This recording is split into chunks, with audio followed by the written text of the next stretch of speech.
بسم اللہ الرحمن الرحیم۔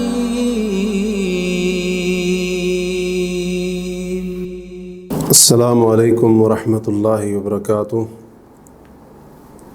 الحمد للہ رب العالمین والصلاة والسلام علی سید الانبیاء والمرسلین وعلی آلہ وصحبہ اجمعین، اما بعد۔ سلسلہ تدبر قرآن میں 27ویں پارے کے بارے میں آج ہماری بات ہوگی۔ اس پارے کے کل 7 حصے ہیں۔ پہلے حصے میں سورۃ الذاریات کی آیت نمبر 31 تا 60 اور دوسرے حصے سے لے کر 7ویں حصے تک ترتیب کے ساتھ سورۃ الطور، النجم، القمر، الرحمن، الواقعہ اور سورۃ الحدید ہیں۔ اس پارے کا آغاز اس قصے کے باقی حصے سے ہوا ہے کہ جو قصہ حضرت ابراہیم علیہ السلام کا پچھلے پارے کے آخر میں شروع ہوا تھا۔ حضرت ابراہیم علیہ السلام کے مہمانوں کا ذکر ہوا تھا جو حقیقت میں فرشتے تھے۔ تو جہاں پر انہوں نے آ کر حضرت ابراہیم علیہ السلام کو بیٹے کی خوشخبری سنائی تھی، وہیں پر وہ حضرت لوط علیہ السلام کی قوم کے لیے عذاب بھی لے کر آئے تھے۔ حضرت ابراہیم نے ان کے آنے کا مقصد پوچھا تو انہوں نے مجرم قوم یعنی قوم لوط پر پتھروں کی بارش برسانے کا ذکر کیا، اور پھر اللہ تعالیٰ نے اس قوم کو تباہ و برباد کر کے رکھ دیا۔ اس کے بعد حضرت موسیٰ علیہ السلام کا فرعون کی طرف آنا اور فرعون کا ان کو جادوگر یا پاگل کہنا۔ اللہ رب العالمین نے فرعون کو اس کے لشکروں سمیت غرق کر دیا، اور اسی طرح سے قوم عاد پر تیز آندھی کے ذریعے ہوا کا بھیجنا اور قوم ثمود کو تباہ کرنا، اور ان سے پہلے قوم نوح کی ہلاکت، اس کی طرف بھی اللہ نے مختصراً اشارہ کیا ہے۔ اس کے بعد آسمان کو مضبوطی سے بنانے اور اس کی توسیع، زمین کو بچھانے، ہر چیز کے جوڑے پیدا کرنے کا ذکر کرتے ہوئے اللہ نے فرمایا فَفِرُّوا إِلَى اللَّهِ، اللہ کی طرف دوڑو، یعنی اس کی نافرمانی سے اس کی اطاعت کی طرف، گناہوں کو چھوڑ کر توبہ اور اس کی رحمت کی طرف دوڑو۔ اور ساتھ ہی فرمایا وَلَا تَجْعَلُوا مَعَ اللَّهِ إِلَٰهًا آخر، اللہ کے ساتھ کوئی دوسرا معبود نہ بناؤ، یعنی خالص اسی کی عبادت کرو۔ یہ نہ ہو کہ تم عبادت اللہ کی بھی کر رہے ہو اور اللہ کے ساتھ کسی اور کی بھی عبادت کر رہے ہو۔ اللہ رب العالمین نے یہاں پر پچھلی قوم کا اپنے نبیوں کے ساتھ رویہ بیان فرمایا کہ پہلے بھی جس قوم کے پاس رسول آیا تو انہوں نے بھی اس پیغمبر کو جادوگر یا پاگل دیوانہ کہا۔ تو یہ تمام قوموں کا رویہ رہا ہے اپنے نبیوں کے ساتھ، اور اسی طریقے سے نبی علیہ الصلوۃ والسلام کو ان سے اعراض کرنے کا حکم دیا، اور ساتھ ہی آپ کو نصیحت کرنے کا حکم دیا کہ نصیحت اہل ایمان کو فائدہ دیتی ہے۔ اللہ تعالیٰ نے اس صورت کے اندر جن و انس کی تخلیق کا مقصد بیان فرمایا وما خلقت الجن والانس الا لیعبدون، کہ میں نے جنوں اور انسانوں کو صرف اور صرف اپنی عبادت کے لیے پیدا کیا ہے۔ اور سورت کے آخر میں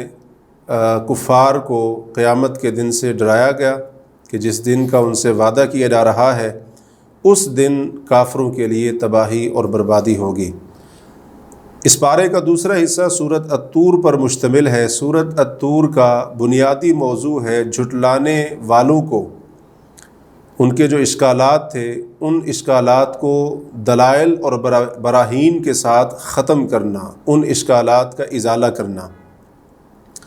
سورت کے شروع میں اللہ تعالیٰ نے طور پہاڑ، قرآن مجید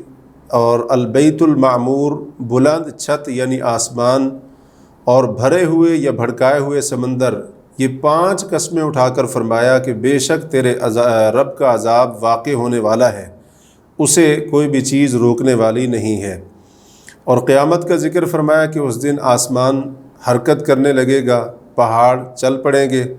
اس دن جھٹلانے والوں کے لیے بربادی اور تباہی ہوگی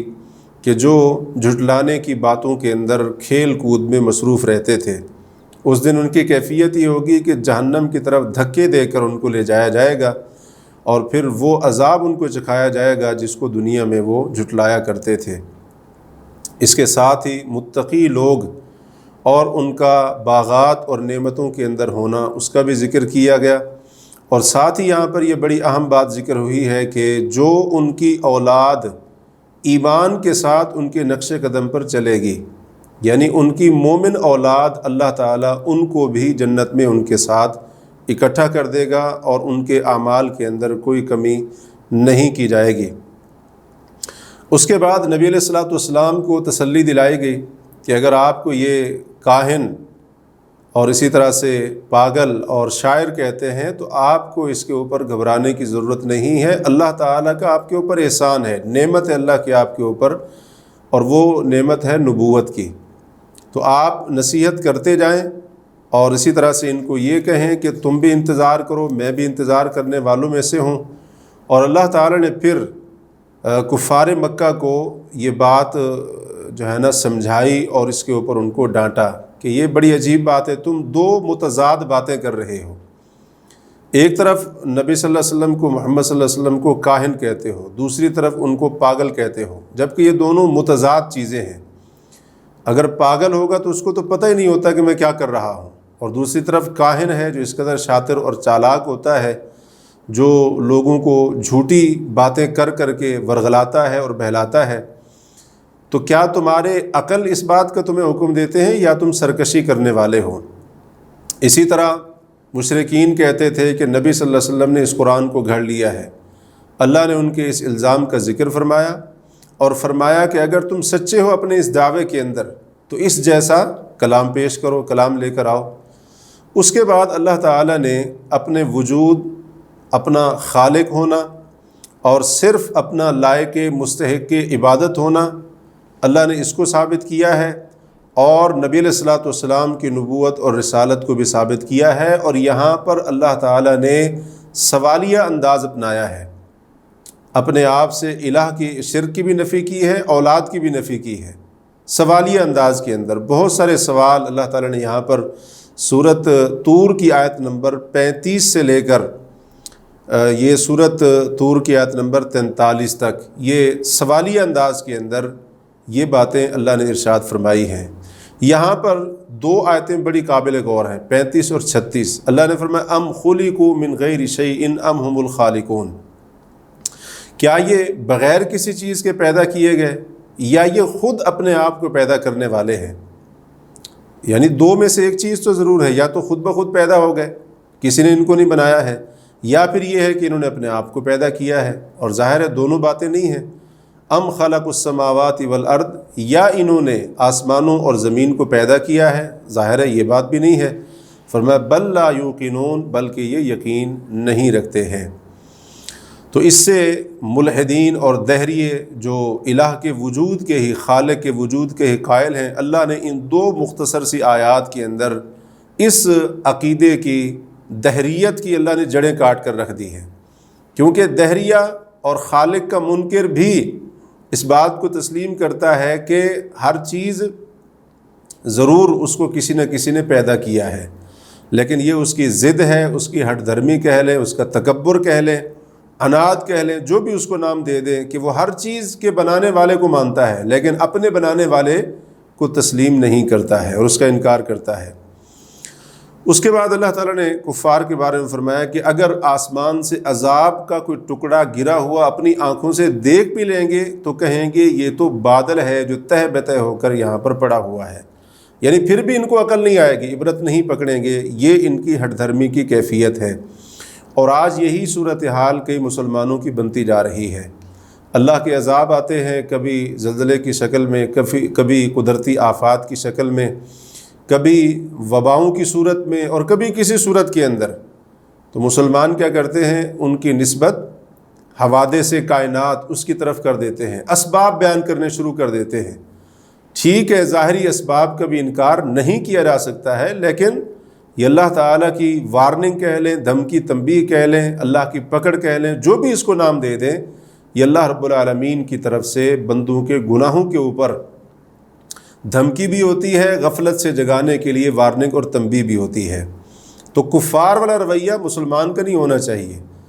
کہ عذاب کا کوئی حصہ وہ لوگوں کے اوپر اترے اور بندہ اس کے بارے میں کہتا رہے کہ یعنی اس کی توجیحات پیش کرتا رہے۔ تو یہ چیز نہیں ہونی چاہیے، بلکہ مسلمان کا کام ہوتا ہے اللہ کے عذاب سے ڈرنا، عبرت پکڑنا اور فوراً اپنے رب کی طرف رجوع کرنا اور اپنے گناہوں سے توبہ کرنا۔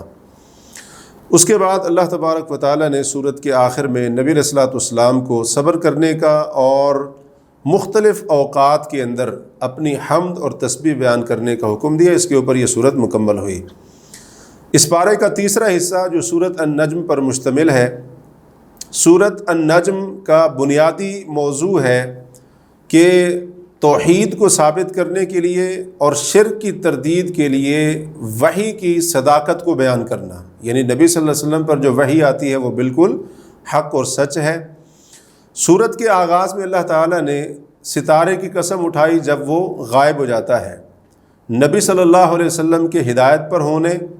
اور نبی صلی اللہ علیہ وسلم کے اوپر آنے والی وحی کی حقانیت کو ان الفاظ میں بیان فرمایا، وما ينطق عن الهوى ان هو الا وحی یوحی، کہ وہ اپنی خواہش نفس سے نہیں بولتے ہیں مگر وہ صرف وحی ہوتی ہے جو ان کی طرف کی جاتی ہے۔ اس کے بعد وحی لانے والے فرشتے حضرت جبریل علیہ السلام کا تعارف کروایا کہ وہ بڑے مضبوط طاقتور ہیں، اور نبی علیہ الصلوۃ والسلام نے ان کو اس وقت دیکھا تھا کہ جب وہ آسمان کے کنارے پر موجود تھے۔ تو یہ پہلی مرتبہ جب اللہ کے رسول نے ان کو دیکھا، یعنی ان کی اصلی شکل میں، اس کا ذکر ہوا۔ اور پھر اس کے بعد نبی کریم علیہ الصلوۃ والسلام نے معراج کی رات حضرت جبریل کو سدرۃ المنتہا کے پاس دوسری مرتبہ ان کی اصلی شکل میں دیکھا تھا۔ اللہ نے اس کا ذکر بھی کیا ہے آیت نمبر 13 اور 14 میں۔ اور ساتھ ہی اللہ رب العالمین نے یہاں پر نبی کریم علیہ الصلوۃ والسلام نے جو اللہ تعالیٰ کا ادب کیا تھا معراج والی رات، وہ اللہ نے بیان فرمایا ما زاغ البصر وما طغى۔ نبی صلی اللہ علیہ وسلم کی جو نگاہ تھی وہ ادھر ادھر نہیں گئی، یعنی دائیں بائیں آپ صلی اللہ علیہ وسلم نے نہیں دیکھا۔ جو اللہ نے دکھایا آپ کی نظریں انہی اللہ کی نشانیوں کو دیکھتی رہیں۔ وما طغى، اور حد سے بھی نہیں بڑھی، یعنی اللہ نے جتنا دکھایا نبی صلی اللہ علیہ وسلم نے اتنا ہی دیکھا۔ تو یہ اللہ تعالیٰ کا کمال ادب تھا نبی صلی اللہ علیہ وسلم کے اس عمل سے، آپ کی اس سیرت سے ہمیں یہ سبق مل رہا ہے کہ ہمیں بھی اللہ تبارک و تعالیٰ کا اسی طرح سے ادب کرنا چاہیے جیسے نبی صلی اللہ علیہ وسلم نے کیا۔ اور ساتھ ہی اللہ رب العالمین نے نبی صلی اللہ علیہ وسلم کا معراج پر جانا اس کو بالکل حق اور سچ بتایا ہے۔ فرمایا ما کذب الفؤاد ما رأى، کہ نبی صلی اللہ علیہ وسلم کے دل نے جو کچھ دیکھا تو جھوٹ نہیں بولا ہے، مطلب جو کہہ رہے ہیں وہ سچ انہوں نے دیکھا ہے، حقیقت میں دیکھا ہے۔ آیت نمبر 18 میں فرمایا لقد رأى من آیات ربہ الکبریٰ، نبی صلی اللہ علیہ وسلم نے البتہ تحقیق، لقد قسم کے معنی میں استعمال ہوتا ہے، انہوں نے اپنے رب کی بڑی بڑی نشانیاں دیکھیں۔ اس کے بعد اللہ تعالیٰ نے مشرکین کے معبود لات، منات، عزا، ان کا ذکر کیا۔ یاد رہے کہ لات اس کا معنی ہے لتا یا لتو سے، یہ اسم فاعل ہے، یہ ستو گھولا کرتا تھا اور حاجیوں کی خدمت کرتا تھا۔ تو ان کے نزدیک یہ بڑا نیک آدمی تھا، جب یہ وفات پا جاتا ہے تو اس کے لیے انہوں نے عبادت کے کام کرنے شروع کر دیے۔ اس لیے جو لوگ کہتے ہیں کہ قرآن کے اندر جو مذمت آئی ہے غیر اللہ کی عبادت کی یا اس کو شرک کہا گیا ہے، تو وہ پتھروں کے بت تھے۔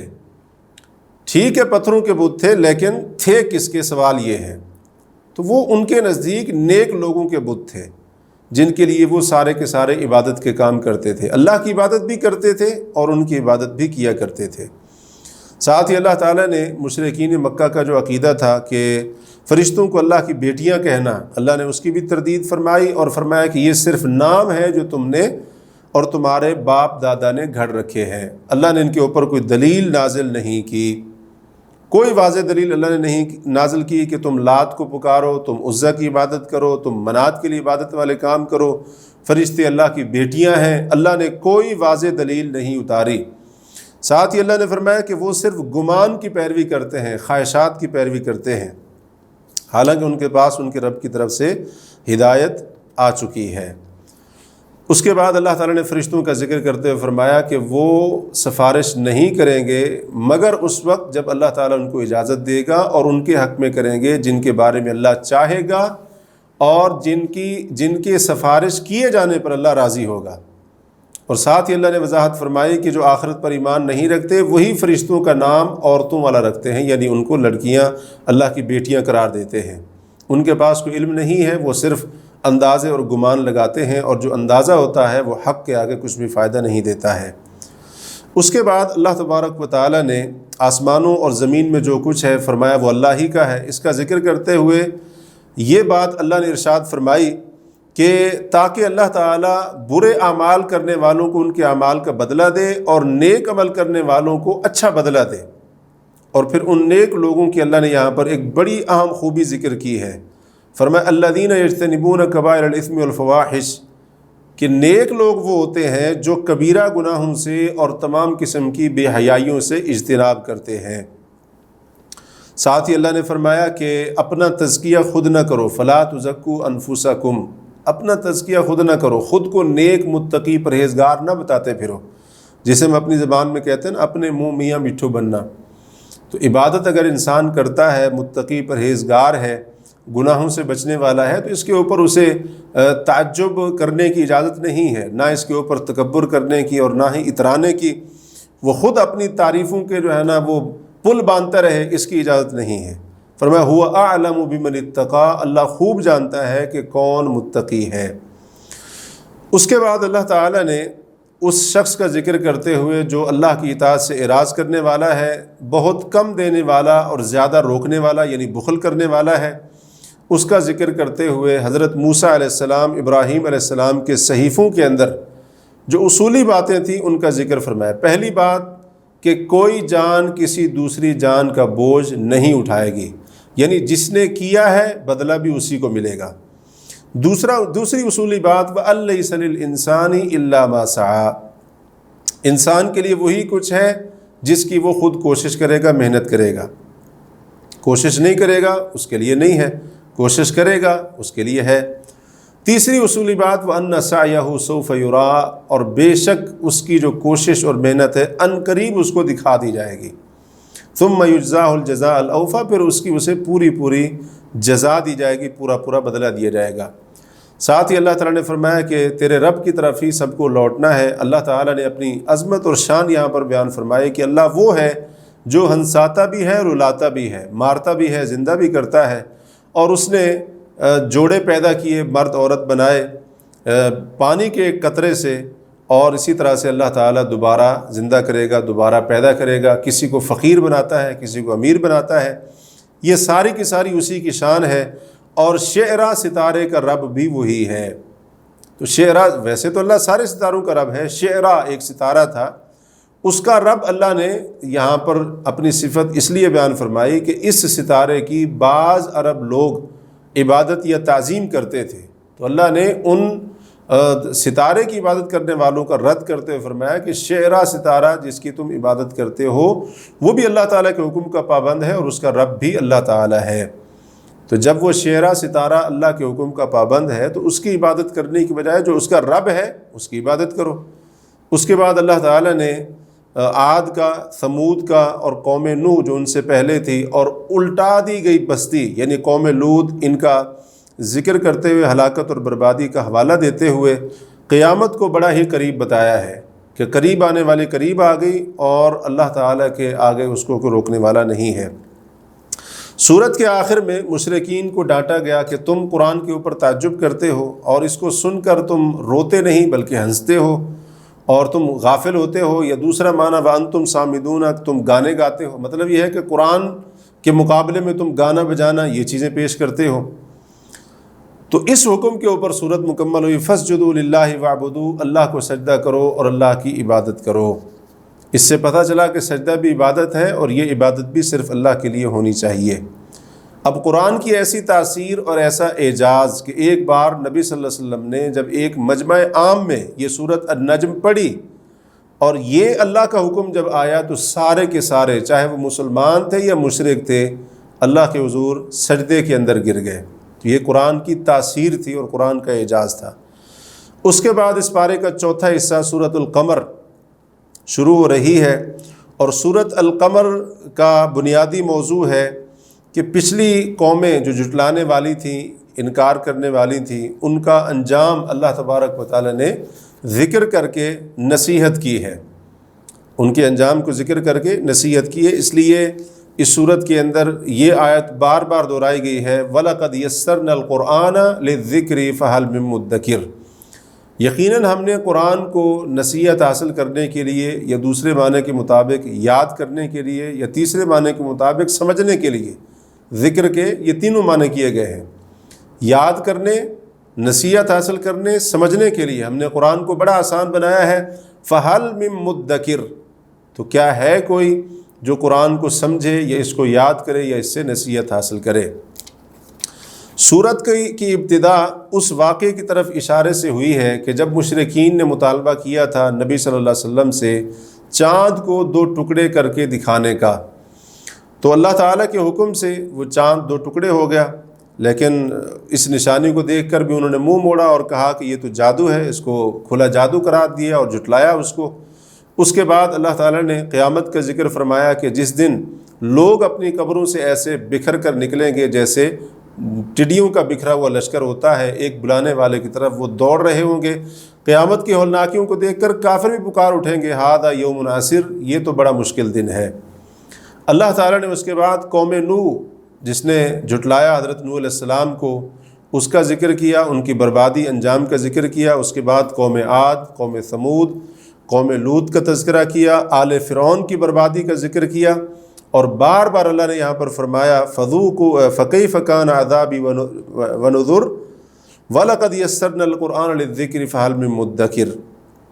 کہ کیسا تھا میرا عذاب اور میری دھمکیاں، میرے ڈراوے، یقیناً ہم نے قرآن کو بڑا آسان بنا دیا نصیحت حاصل کرنے کے لیے، تو کیا کوئی ہے جو اس سے نصیحت پکڑے۔ یہاں پر قوم لوط کے اوپر ایک اور جو عذاب اللہ تعالیٰ نے ذکر کیا ہے، جو پچھلی صورتوں کے اندر نہیں ذکر ہوا تھا، وہ یہ کہ اللہ تعالیٰ نے ان کی آنکھوں کو اندھا کر دیا تھا، یعنی پتھروں کی بارش بھی ہوئی تھی جیسا کہ پہلے گزرا ہے، تو ان کی آنکھوں کو اندھا کر دیا گیا تھا، بینائی اللہ نے ان کی ختم کر دی، اندھا کر کے ان کے اوپر پتھروں کی بارش برسائی۔ اس کے بعد اللہ تعالیٰ نے کفار مکہ کو دھمکی دیتے ہوئے کہا، ان جھٹلانے والوں کا ذکر کرنے کے بعد، اکفارکم خیر من اولئکم، کیا تمہارے کافر، یعنی تم جو کفر کرنے والے ہو، کیا تم ان سے زیادہ بہتر ہو جن قوموں کا ذکر ہوا ہے؟ ام لکم براءۃ فی الزبر، یا پھر صحیفوں میں تمہارے لیے برات لکھی ہوئی، عذاب سے نجات لکھی ہوئی ہے، یعنی نہ تو تم ان سے زیادہ بہتر ہو، اگر ہم نے ان کو جھٹلانے کی وجہ سے ہلاک کیا ہے تو تمہیں بھی ہلاک کر دیں گے، اور نہ ہی تمہارے لیے کتابوں کے اندر، پچھلے صحیفوں کے اندر یہ لکھا ہے کہ تم جس طرح سے کفر شرک کرتے رہو، جھٹلاتے رہو، ہمارے پیغمبر کو تکلیف دیتے رہو، ان کا مذاق اڑاتے رہو، تمہیں عذاب سے نجات لکھ دی گئی ہو، تمہارے لیے عذاب سے نجات کا پروانہ لکھ دیا گیا ہو، ایسی کوئی بات نہیں ہے۔ اور ساتھ ہی اللہ تبارک و تعالیٰ نے ان کو قیامت کی دھمکی دی ہے کہ قیامت ان کے وعدے کا وقت ہے، اور قیامت جو ہے نا دنیاوی عذاب سے زیادہ سخت اور زیادہ کڑوی ہے۔ پھر تقدیر کا انکار کرنے والے مجرمین کو جہنم کی دھمکی دی کہ جہنم میں ان کو چہروں کے بل گھسیٹا جائے گا اور ان کو اس کا عذاب چکھنے کا کہا جائے گا۔ اس کے بعد اللہ تعالیٰ نے متقی لوگوں کے اچھے انجام کے ذکر پر اس صورت کا اختتام فرمایا۔ اس پارے کا 5واں حصہ سورۃ الرحمن شروع ہو رہی ہے۔ سورۃ الرحمن کا بنیادی موضوع ہے کہ اللہ تعالیٰ نے اس سورت کے اندر اپنے بندوں کو اپنی نعمتیں یاد دلائی ہیں، اپنے انعامات اور احسانات کا ذکر کیا ہے، اس لیے اس سورت کے اندر فَبِأَيِّ آلَاءِ رَبِّكُمَا تُكَذِّبَانِ اس کو بار بار دہرایا گیا ہے، اور اس کا معنی یہ ہے کہ اے جن و انس، تم دونوں اپنے رب کی کون کون سی نعمتوں کو جھٹلاؤ گے۔ سورت کے آغاز میں اللہ تعالیٰ نے فرمایا کہ رحمان نے قرآن سکھایا، اس کے بعد انسان کی تخلیق، انسان کو بولنا سکھایا، اور اسی طرح سے سورج اور چاند کا ایک اندازے کے مطابق چلنا، آسمان کو بلند کرنا، زمین کو بچھانا، اس کے اندر پھل، کھجوریں اور اسی طرح سے غلے،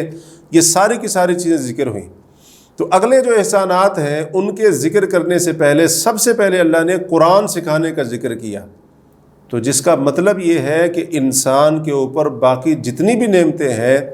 ان تمام نعمتوں میں سے سب سے بڑی اور سب سے اہم نعمت انسان کے اوپر اللہ نے یہ کی کہ قرآن نازل فرمایا ہے۔ تو قرآن سکھانا اور اپنا دین اور ایمان کی دولت سے نوازنا یہ بندے کے اوپر سب سے بڑی نعمت اور سب سے بڑا احسان ہے۔ باقی نعمتیں بعد میں آتی ہیں۔ اس کے بعد انسان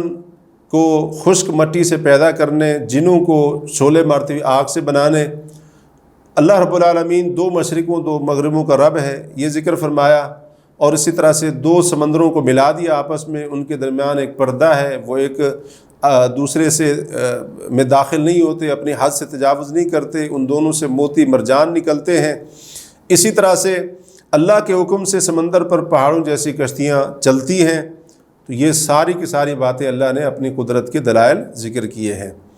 اس کے بعد فرمایا جو بھی اس زمین کے اوپر موجود ہے سب فنا ہونے والا ہے، تیرے رب کا چہرہ باقی رہے گا۔ تو اللہ کے سوا سب کو فنا ہے۔ اس کے بعد جن و انس کو فرمایا اگر تمہارے اندر طاقت ہے کہ تم آسمانوں اور زمین کی حدود سے باہر نکل جاؤ تو پھر ذرا نکل کر دکھاؤ۔ تم نہیں نکل سکتے، ہاں اگر تمہارے پاس کوئی بہت بڑی قوت اور طاقت ہو جو کہ تمہارے بس میں نہیں ہے، اور اگر بالفرض تم نکلنے کی کوشش بھی کرو گے تو تمہارے اوپر آگ کے شعلے پھینکے جائیں گے، تانبا پھینکا جائے گا، اور تم بدلہ لینے کی استطاعت نہیں رکھو گے۔ قیامت کے دن آسمان کا پھٹ جانا، اور قیامت کے دن مجرموں کی کیفیت کہ ان کو ان کی علامات سے پہچانا جائے گا، اور ان کی پیشانیوں اور قدموں سے پکڑ کر فرشتے ان کو جہنم کی آگ میں پھینک دیں گے۔ ساتھ ہی اس بندے کا مقام بیان ہوا ہے جو اپنے رب کے سامنے کھڑا ہونے سے ڈر گیا کہ اس کے لیے 2 باغات ہوں گے، اور پھر جنتیوں کے لیے جنت کے اندر قسمہ قسم کی انواع و اقسام کی نعمتیں اگلی آیات کے اندر بیان ہوئیں، اور اس عظیم آیت کے اوپر سورت کا اختتام ہوا۔ تبارک اسم ربک ذی الجلال والاکرام، تیرا رب جو ذوالجلال والاکرام ہے، بزرگی اور عزتوں والا ہے، اس کا نام بڑا ہی بابرکت یا بلند ہے۔ اس پارے کا 6واں حصہ سورۃ الواقعہ وہ شروع ہو رہی ہے اس کے بعد، اور سورۃ الواقعہ اس کے اندر قیامت کو ثابت کیا گیا ہے، قیامت کے حالات بیان کیے گئے ہیں، اور اسی طرح سے قیامت کے دن لوگوں کے 3 گروہ بن جائیں گے اس کا بھی ذکر کیا گیا، اور ہر ایک کا کیا انجام ہونے والا ہے یہ بات اس صورت کے اندر بیان ہوئی ہے۔ صورت کا آغاز قیامت کے واقع ہونے اور اسی طرح سے قیامت کی ہولناکی کہ اس دن زمین کے اوپر شدید زلزلہ طاری ہوگا، پہاڑ ریزہ ریزہ کر دیے جائیں گے، حتیٰ کہ وہ ذرات کی طرح اڑا دیے جائیں گے، اس کا ذکر کرتے ہوئے اللہ نے فرمایا کہ تم 3 گروہوں میں تقسیم ہو جاؤ گے۔ پہلا گروہ ہوگا السابقون کا، سبقت کرنے والے جو مقرب ہوں گے، اللہ کے قریبی ہوں گے، اور وہ نعمتوں والے باغات کے اندر ہوں گے، وہاں پر وہ سونے کے تاروں سے بنے ہوئے جو تخت ہوں گے، وہاں پر وہ ٹیک لگا کر ایک دوسرے کے آمنے سامنے بیٹھے ہوں گے، اور وہاں پر ان کو عمدہ قسم کی شراب جس سے نہ سر درد ہوگا اور نہ ہی عقل بہکے گی اس کے جام پیش کیے جائیں گے، پھل اسی طرح سے پرندوں کا گوشت یہ ان کی خدمت میں پیش کیا جائے گا، اور حور عین جو چھپائے گئے موتیوں کی طرح ہوں گی وہ ان کو پیش کی جائیں گی، اور وہاں پر وہ بے حیائی والی گناہ والی بات نہیں سنیں گے، صرف سلامن سلامن کی آواز ہی وہاں پر ان کو سنائی دے گی۔ اور یہ سب کیا ہوگا؟ جزاء بما کانوا یعملون، یہ ان اعمال کا بدلہ ہوگا جو وہ دنیا میں کرتے تھے۔ دوسرا گروہ ہوگا اصحاب الیمین کا۔ اصحاب الیمین ان کے بارے میں بھی اللہ تعالیٰ نے جنت اور اس کی نعمتوں کا ذکر فرمایا کہ یہ بھی انواع و اقسام کی نعمتوں کے اندر موجود ہوں گے۔ تیسرا گروہ اصحاب الشمال، ان کی حالت یہ ہوگی کہ وہ گرم ہوا اور کھولتے ہوئے پانی کے اندر ہوں گے، اور دھوئیں کے بادلوں کے سائے کے اندر ہوں گے، جو ان کے لیے ٹھنڈا بھی نہیں ہوگا اور ان کے لیے فائدہ مند بھی نہیں ہوگا۔ ان کا جرم کیا تھا؟ یہ دنیا کے اندر عیش پرست تھے، اور بڑے گناہوں کے اوپر یہ اصرار کرتے تھے، بڑے بڑے گناہوں کے اوپر ڈٹے رہے، نہ توبہ کی نہ ایمان لائے، اور یہ آخرت کا انکار کرتے تھے، کہتے تھے کہ ہم جب مٹی اور ہڈیاں ہو جائیں گے تو ہمیں کیسے زندہ کیا جائے گا، ہمارے باپ دادا کو۔ تو یہ ان کے 3 بڑے جرم یہاں پر گنوائے گئے، اور ساتھ ہی ان جھٹلانے والے گمراہوں کی جو مہمان نوازی ہوگی اس کا ذکر کیا کہ یہ زقوم کے درخت میں سے کھائیں گے، اور پھر اس کے اوپر کھولتا ہوا پانی پیاسے اونٹوں کی طرح پئیں گے۔ اس کے بعد اللہ تبارک و تعالیٰ نے مرنے کے بعد دوبارہ زندہ کرنے کی قدرت کے اوپر، یعنی اللہ اس کے اوپر قادر ہے، اس کے اوپر بہت سارے دلائل ذکر کیے ہیں۔ پہلی دلیل یہ ذکر کی ہے کہ انسان کی تخلیق جس پانی سے ہوتی ہے، ایک حقیر سا پانی، اس کے نطفے اور قطرے سے انسان کی تخلیق ہوتی ہے، تو یہ اللہ تعالیٰ کی قدرت کی دلیل ہے۔ یعنی اللہ تعالیٰ اگر انسان کو اس حقیر پانی کے، اس نطفے سے، حقیر نطفے کے ایک قطرے سے اگر پیدا کرنے پر قادر ہے، تو یقیناً وہ اس کو دوبارہ بنانے پر بھی قادر ہے۔ یعنی جس نے عدم سے وجود بخشا ہے، وہ مارنے کے بعد، اس کو مٹانے کے بعد دوبارہ اس کو پیدا کرنے کی قدرت اور طاقت رکھتا ہے۔ اس کے بعد دوسری دلیل، انسان جو کھیتی باڑی کرتا ہے، زمین کے اندر جو کچھ اگاتا ہے، اللہ تعالیٰ نے اس کی دلیل ذکر کی ہے کہ اس کو تم اگاتے ہو یا ہم اگاتے ہیں اس کو، تو یہ بھی اللہ نے ذکر کیا۔ تیسری دلیل، پانی جو انسان پیتا ہے،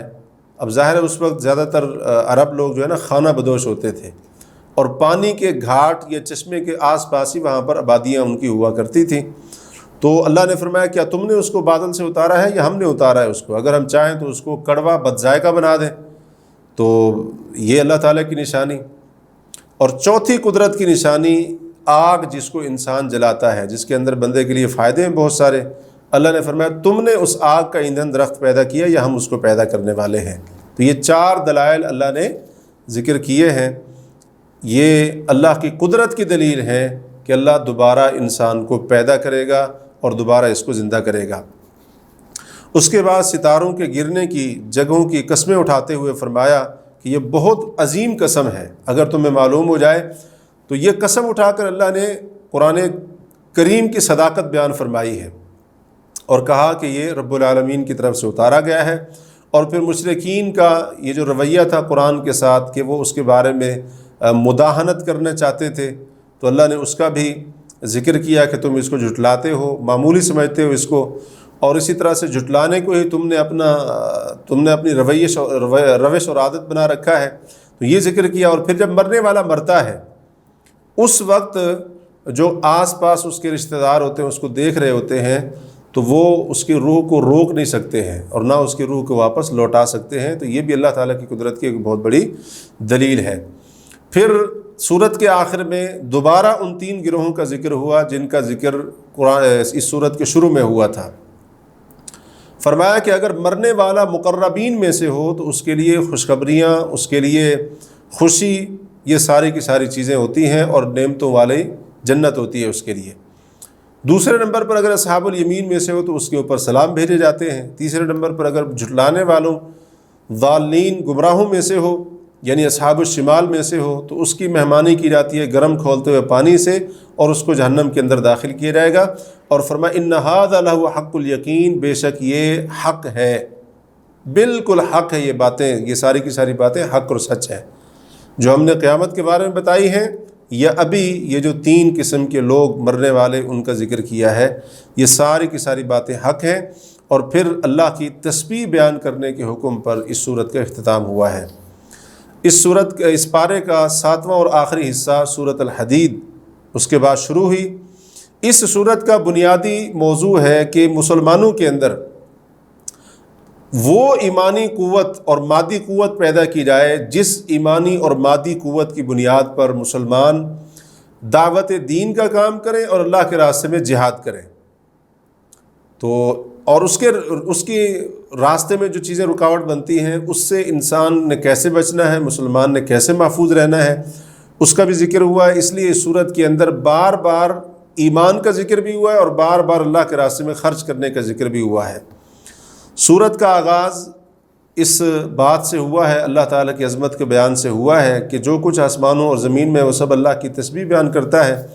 اللہ عزیز ہے، حکیم ہے، آسمانوں اور زمین کی بادشاہت اسی کے لیے، وہ زندہ کرتا ہے، مارتا ہے، ہر چیز کے اوپر قادر ہے، وہ اول ہے، آخر ہے، ظاہر ہے، باطن ہے، ہر چیز کو بخوبی جاننے والا ہے۔ اور اس کے علاوہ اور بھی اللہ تعالیٰ کی یہاں پر کئی صفات بیان کر کے شان بیان کی گئی، اور آیت نمبر 7 میں فرمایا آمنوا باللہ ورسولہ،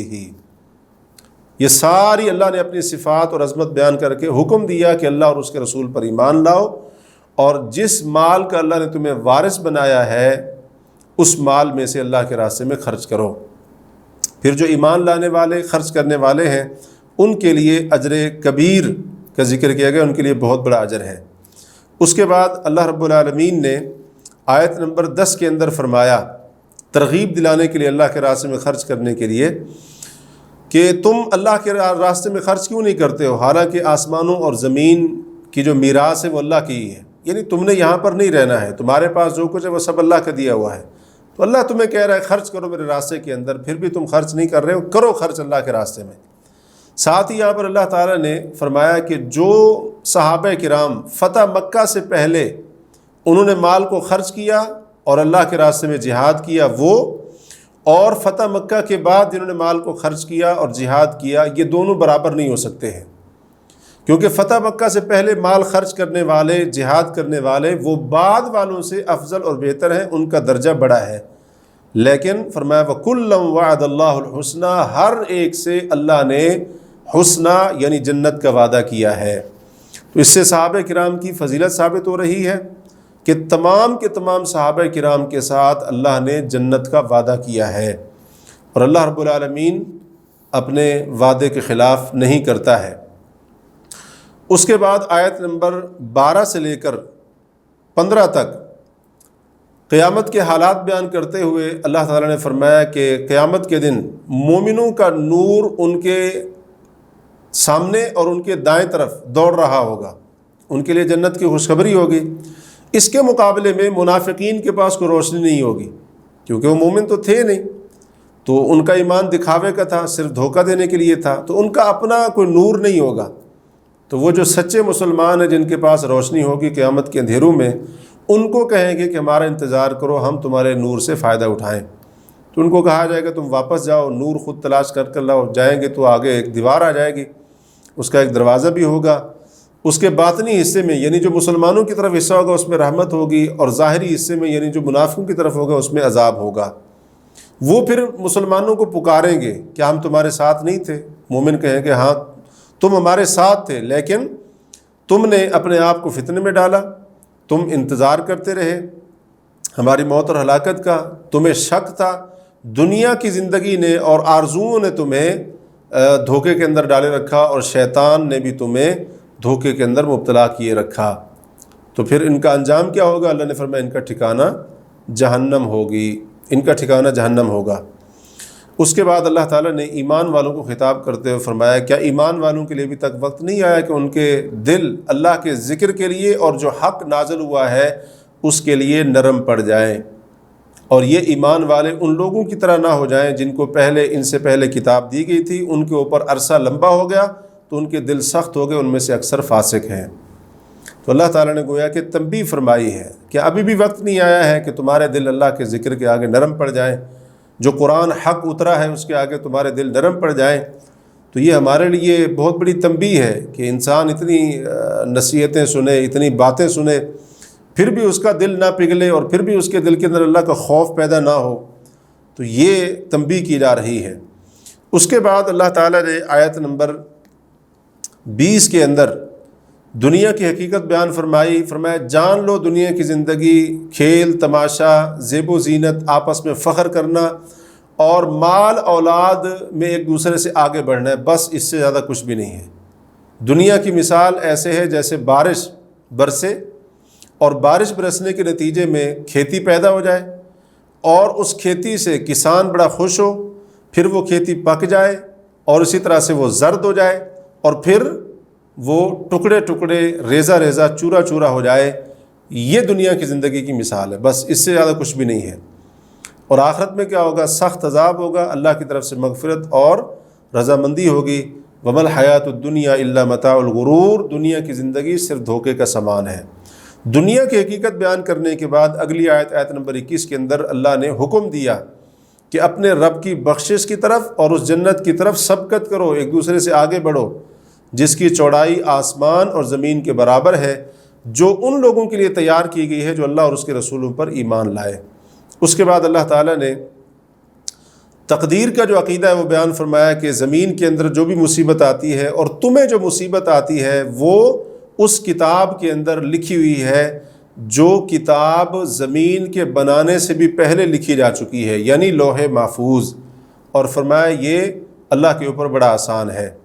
تو یہ بات کیوں ذکر فرمائی؟ فرمایا تاکہ جو تم سے چھوٹ گیا ہے، مصیبت کی وجہ سے تمہارا جو نقصان ہوا ہے، اس کے اوپر تم افسوس نہ کرو، اور جو اللہ نے تمہیں دیا ہے اس کے اوپر تم تکبر نہ کرو۔ یعنی دنیاوی معاملات میں جو اس قسم کے نقصان ہوتے ہیں یا فائدے حاصل ہوتے ہیں، تو اللہ تعالیٰ نے یہ ساری کی ساری باتیں لکھ دی ہیں۔ تو جس بندے کا، جس مومن کا ایمان ہوگا تقدیر کے اوپر، اللہ کے لکھے ہوئے کے اوپر، تو وہ نقصان کے اوپر، آنے والی مصیبت کے اوپر واویلا نہیں مچائے گا۔ اور اسی طرح سے جس کا تقدیر پر ایمان ہوگا، اللہ نے اگر اس کو مال و دولت دیا ہے تو اس مال و دولت کے اوپر وہ متکبر نہیں بن جائے گا کہ اکڑنے لگ جائے اور اسی طرح سے اترانے لگ جائے۔ اور ساتھ ہی اللہ رب العالمین نے اس صورت کے آخر میں اللہ رب العالمین نے رسولوں کے بھیجنے کا ذکر کیا، اور اسی طرح سے حضرت نوح، حضرت ابراہیم، ان کا ذکر فرمایا، اور ان کی نسل اولاد کے اندر نبوت، کتاب، یعنی اس کا سلسلہ جاری کر دیا، یہ ذکر فرمایا۔ اور اس کے بعد حضرت عیسیٰ علیہ السلام، ان کا ذکر فرمایا، اور ان کے جو پیروکار تھے ان کا تذکرہ بھی ہوا ہے، اور ایمان والے جو تھے ان میں سے ان کا اجر بھی اللہ نے بیان کیا ہے۔ اور اس صورت کے آخر میں اللہ نے ایمان والوں کو خطاب کرتے ہوئے فرمایا کہ اللہ سے ڈر جاؤ اور اس کے رسول پر ایمان لے کر آؤ، اللہ تمہیں اپنی رحمت کے 2 حصے عطا فرمائے گا، اور تمہارے لیے وہ نور عطا فرمائے گا جس کے ذریعے تم چلو گے، اور اللہ تمہیں بخش دے گا۔ پیچھے ذکر جو ہوا تھا قیامت کے حالات میں، آیت نمبر 12 سے لے کر 15 تک نور جو ذکر ہوا تھا، تو پتہ یہ چلا کہ وہ نور کیسے ملے گا؟ وہ نور اس دنیا میں ایمان کی وجہ سے ملے گا۔ اس دنیا میں جتنا ایمان مضبوط ہوگا اتنا قیامت کے اندھیروں میں وہ روشنی اور نور مضبوط ہوتا جائے گا، بڑھتا جائے گا۔ یعنی اللہ تبارک و تعالی ایمان کے نور اور روشنی کی برکت سے بندہ مومن کو دنیا کے اندر بھی سیدھا راستہ دکھاتا ہے، اور قیامت کے دن اللہ تعالیٰ قیامت کے اندھیروں میں اس کو جنت کا راستہ دکھائے گا ایمان کے نور کی برکت سے۔ تو ہمیں چاہیے کہ ہم اس دنیا میں رہتے ہوئے اپنے اس نور کو بڑھائیں، اور وہ کیسے بڑھے گا؟ ایمان جتنا مضبوط ہوگا، جتنا ایمان والے کام کریں گے، ایمان کو مضبوط کرنے والے کام کریں گے، اس نور کے اندر اضافہ ہوتا جائے گا۔